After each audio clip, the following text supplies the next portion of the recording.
it's overwhelming, but it's also our jobs. Mm-hmm. Our job is only going to get harder. It's worrisome. This is something that's unprecedented. Now is not the time to be a cowboy. No one has anything to prove. We're all in this together.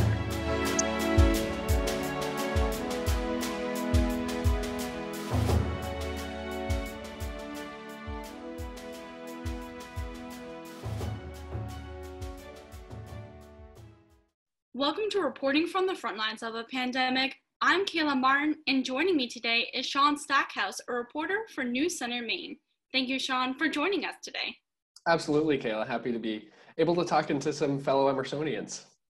Yes, it's been great. We've had a few of these episodes now, so it's nice to kind of connect with everyone that's gone through a similar coursework and is now in the field that we're trying to get into, for sure.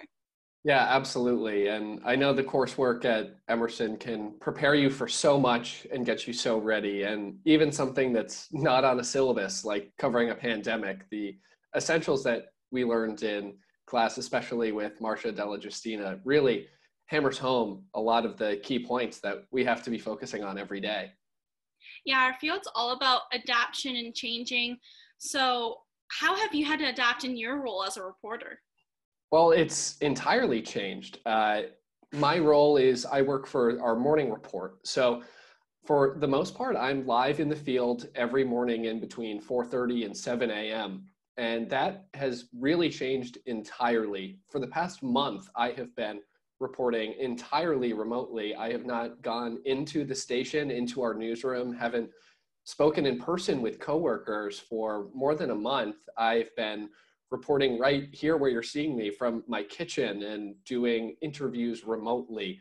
I haven't been able to go out and speak with people and shake their hand. These fundamentals that I really carry true to me, it was feeling connected to the people I'm interviewing and really getting to know them, understand them, is so much more difficult now because I have to do everything remotely through Skype, through Zoom, through FaceTime. And that also brings the tech challenges with it too. When I've been spending the past year and a half of my career really hammering home how I can be better and do my best. Now that that's flipped on its head and I'm reporting from home in a time that people need their news and local news more than ever, it's really brought its fair share of challenges. Absolutely. I know we've had our fair share of challenges trying to figure out how to do something as simple as this interview that we're doing right now. So how has your storytelling kind of changed? How are you getting those stories, getting interviews, and getting those visuals for your packages? Visuals is certainly the most difficult part. We're using a lot of graphics. I've certainly become more familiar with some of our graphic software to try to visualize what I'm saying. If I can't actually show it, if it's not safe for me to go somewhere to shoot that video. But it's still important to talk about. We have to find creative ways to engage with the audience. And a lot of that has been through graphics, but a lot of that has also been through utilizing photos and asking folks that we're interviewing, that we're speaking with, to maybe shoot a bit of B-roll themselves and to send that to us to let us know what their life is like where they are, where we can't go, to try to get that best picture. And a lot of folks that we interview are more than willing to share their stories and to share those photos. So that's been great. And actually finding the stories themselves has been fairly similar to the way it was before. It's talking with your contacts, knowing who are the people that you should be going to and asking them what's happening where they are. And that could go from anywhere from politics to local high school athletes, to folks that you may know who work in the healthcare system, trying to find out what it's like for them right there, but also really utilizing social media where so many of us are home right now. There's even more people online, and that's a lot of times where I've been able to generate story ideas. For example, I had one, I was looking to see what the community is doing really to bring folks together, and I just going through Facebook was able to find a Facebook group that within 1 week had collected 1,500 Mainers who were out of work or were working from home and they had more free time to help make masks for healthcare workers. And they had all pooled their resources together, and I was able to find them through social media. And that's actually how they found each other too. So a lot of finding stories is similar to the way it was before, but how they're told is entirely different. That's so interesting. I think that it's really important that it's kind of like a similar way of how to find the stories. Social media has definitely been a huge advocate for that. I think it's the most interesting part to me is that people are taking the B-roll themselves. It's all about bringing people to a place, bringing them inside the tent. So it's really interesting that people are doing the B-roll themselves. I think that kind of makes it a little more of a genuine interaction, because it's like, okay, this is what it looks like inside my home. Like they have like probably no professional like way of filming. So it's very like one-to-one. Yeah, it's a lot of walking them through, even as simple as make sure when you're recording, have your phone sideways. We don't want this in landscape.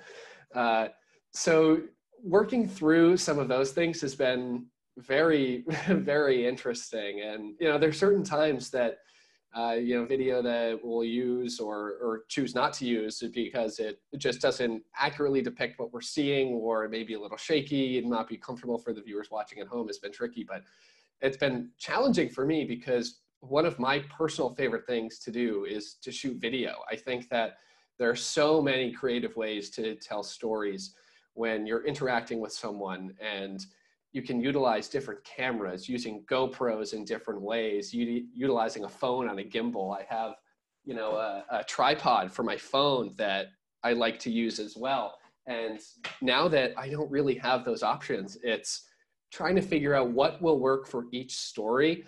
And there's times that we have to let the sound bites through a Zoom interview really dictate that story. And that hurts for me because I really pride myself on being a visual storyteller, shooting compelling video that can take people to that place, can have that sound pop, and you can really hear it as they're walking through the woods and you hear the stick crunch beneath their feet.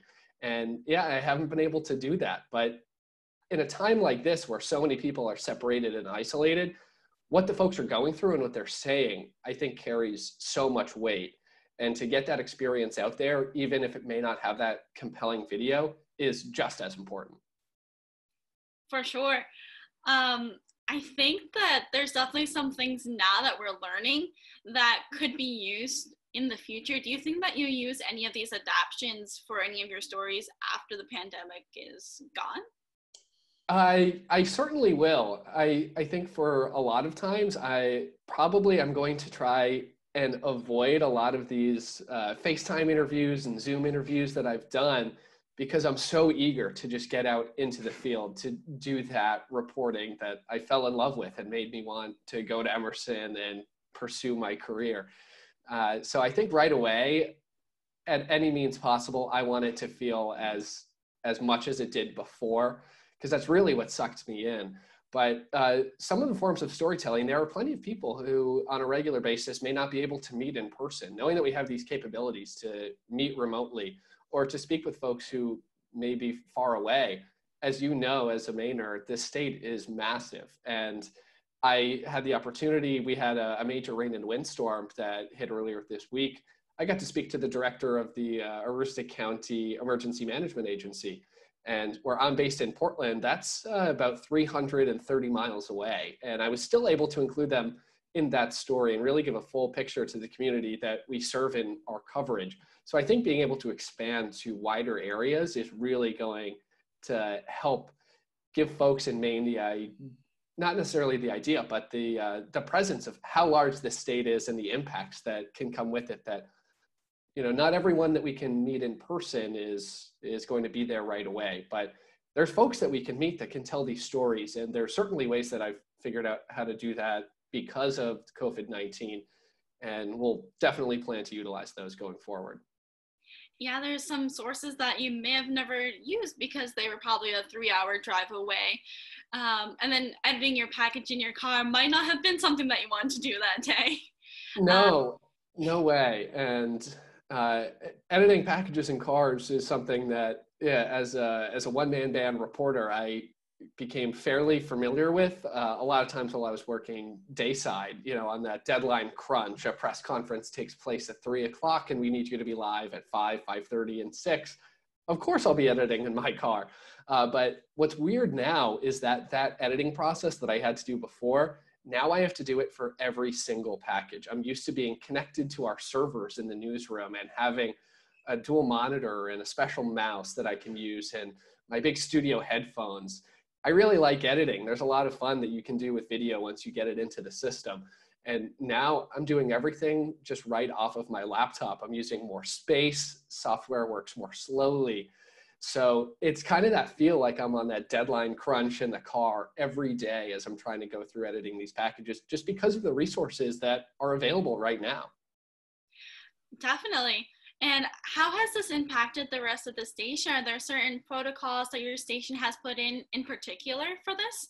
Yeah, so for about a month or so, we have been working entirely remotely. So as soon as Maine first started to see its first few cases was really when our management stepped into action, wanted to keep employees safe as possible. And for one, that allows us to stay on the air, preventing any exposure to employee, because we know how important this news is to get out, that we can't risk that. And that goes for the folks in the control room, the producers as well, and managers that are bringing all of these pieces together. We have to be able to have them right there. So that has been definitely interesting, but there are still folks that are in the newsroom. We have one anchor that will be in the studio for each newscast, and we have a producer that's there as well. But other than that, and a few other crew positions, we're really trying to keep everybody separated. And a lot of times we are physically separated, but we're still connected the entire time through Zoom.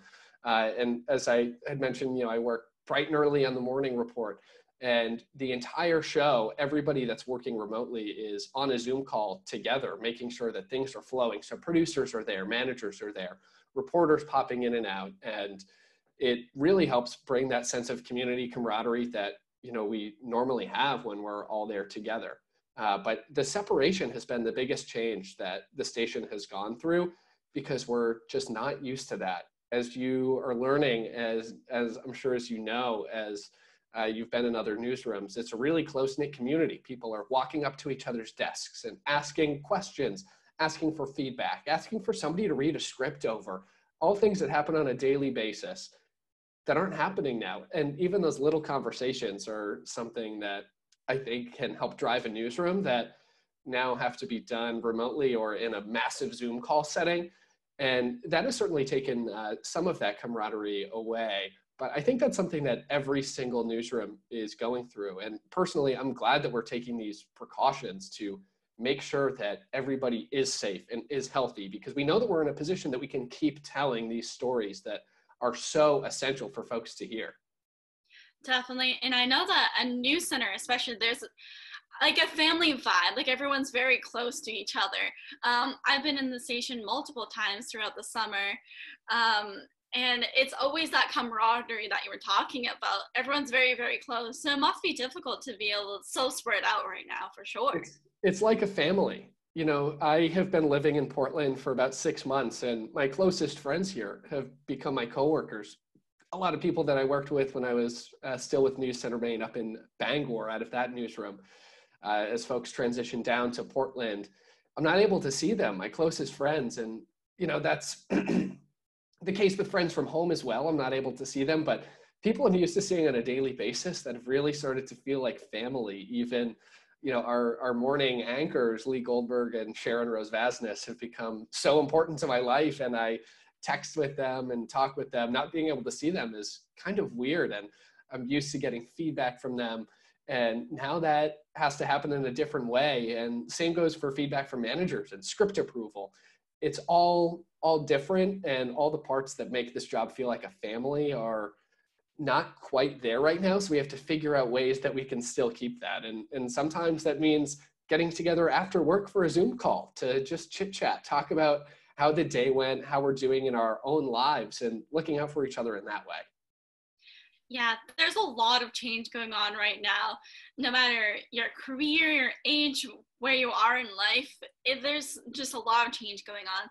So for college grads right now, this is a big time, whether they're trying to get into their dream field or just getting out into the world. What advice would you give to someone that's trying to break into the journalism field right now? Well, it's certainly a difficult time to be breaking in. And that, I think, is something that I would want to say to everyone is to be determined and don't give up on that dream, because you want to go into news because you're passionate, you care about other people, you want to tell their stories. And, while there may be a position where fewer folks are getting hired because of this pandemic, stations across the country are changing hiring protocols. And that may be something I'm not overly familiar with, as I'm not a manager, I'm not making those hiring decisions, but a lot has changed as far as bringing new folks on board. So I think that it has to be stay determined and know that there are avenues to still tell your stories. Don't give up. Talk to folks in your community. Tell their stories. There's room for storytelling everywhere, because every community in the entire country, in the entire world, is being impacted by the coronavirus. That if you can stick up for your community in some way, keep doing it. And those opportunities will come if you keep that determination, keep that dedication, keep grinding. It took me a long time to get my first job in news. And a lot of times it was really difficult to keep going when application after application is sent out and you're still waiting to hear. I knew it was something I wanted to do for a really long time. And when you don't get that immediate feedback, it can be a little difficult, but you have to keep pushing through, because you wouldn't have gone to school for 4 years to do something other than news. It's about having that passion. And I just don't think folks can lose it, because even if you may not be in a position to get hired right away, that will change. That's some great news. In a time of a lot of drastic bad news, that was definitely some good news to hear. So I appreciate that.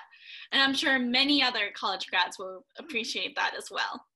Absolutely. Just never give up. It's easy to think that just because your first few applications to maybe your dream station don't come back though with the result you were hoping for, doesn't mean that you can totally be shut down. There are so many communities that need such great journalists all around the country, so many markets, so many different affiliates, that there is a spot for these young journalists. And make sure that you're making yourself stand out. Show your creativity, show your drive. And I think a lot of that can be done through dedication during the pandemic to your own coverage too. Absolutely. And is there anything else that you would like to add that you think people should know? I think the biggest thing I'd like for people to know is that things will get better. Right now, it feels like the world is flipped upside down.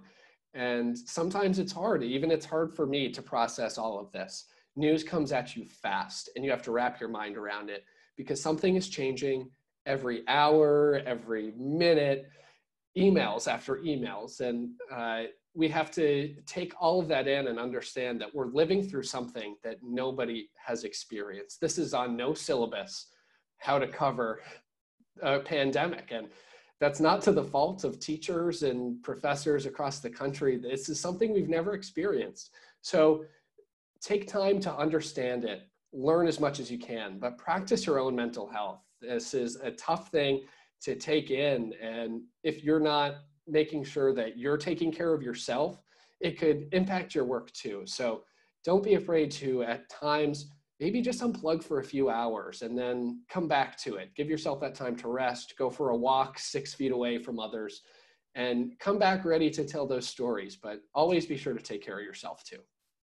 Thank you, Sean, for taking the time to talk with me and for continuing your work to keep us safe and informed.